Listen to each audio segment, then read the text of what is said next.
Me që e përmendë doktoresh, sepse jemi edhe në minutat e fundit e emisionit, por është shumë e rëndësishme që e përmendë ushqimin, çka nuk guxojnë me konsumu pacientët me Hashimoto?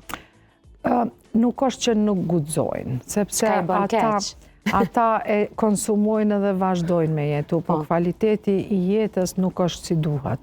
Dhe studimet edhe të vjeçarit fundit kanë dëshmu që pacientët që janë privu prej glutenit edhe prej sheqerit, përgjithësi karbohidrateve, por domethënë konkretisht, shumë konkretisht sheqerit, nëse e kanë largu prej menysë së përditshme, ka pas efekt jashtëzakonisht mirë.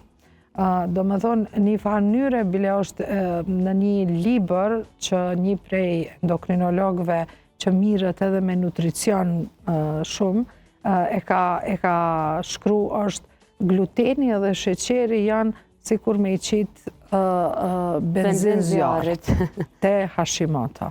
Dhe me të vërtet këto e shoh edhe në punën time. Edhe në personat që fillojnë me i largu ato dhe ju bëj fotobiomodulimin, në kontrolën tjetër vinë krejt tjerë. Do më thënë, të dyat bashkë të kombinume bëjnë mrekulli. E çka ju ndihmon, cilat ushqime? Ato që ndihmojnë, kryesisht anojnë ka ushqimi i detit edhe perimet. Çka është e mirë edhe për secilin. Po, absolutisht.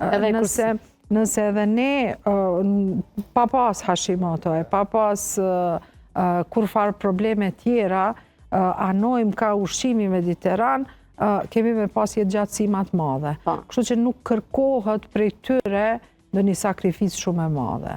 Është mu kthy ka ushqimi shëndetshëm. Dhe kjo është diçka që është e vërtetuar. Absolutisht.